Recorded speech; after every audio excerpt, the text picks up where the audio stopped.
Now we're just going to tie it all together. So first I'm going to make an inequality translation and then solve it. So 7 more than 3 times a number, 7 more than 3 times a number is greater than 34. So over here I have 3x plus 7 is greater than 34. I subtract 7 and 3x is greater than 27. Divide by 3 and x is greater than 9. Okay. All right, I'm going to do the translations, and I'm not going to solve all of them for the sake of time, but if you're struggling with solving them, then obviously come and see me.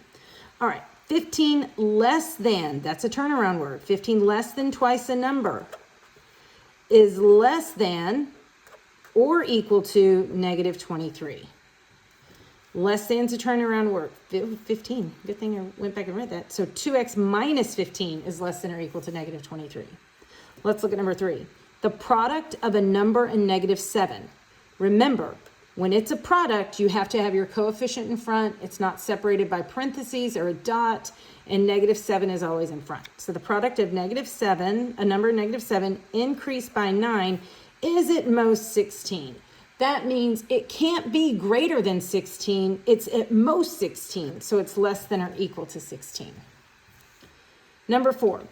The difference between 11, yes, the difference between 11 and 1/4 of a number is no less than negative 8. So if it's no less than negative 8, it means it's got to be greater than or equal to negative 8. So the difference, it's not a turnaround word, so it's 11 and 1/4 of a number is no less than negative 8. Okay. So look at number 5. 10 subtracted from the quotient of a number and negative 3 is at least negative 1. So that means it's got to be negative 1, but it can be greater than negative 1 too. So greater than or equal to negative 1. And look, subtracted from is also a turnaround word. So n over negative 3 minus 10. Okay. All right. Number 6. The sum of 7/8 of a number and 20 is 34 at minimum. That means it's got to be 34, but it can be greater than 34. 34 is the minimum, so it's going to be greater than or equal to 34. This is all going to be greater than or equal to 34.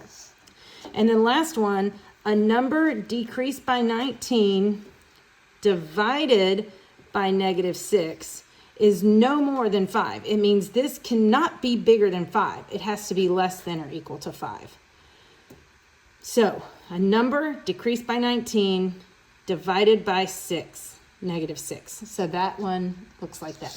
If you're having trouble solving, then you can go ahead and complete these and I'll check your answers. But if you have questions on translating, either one, come and see me.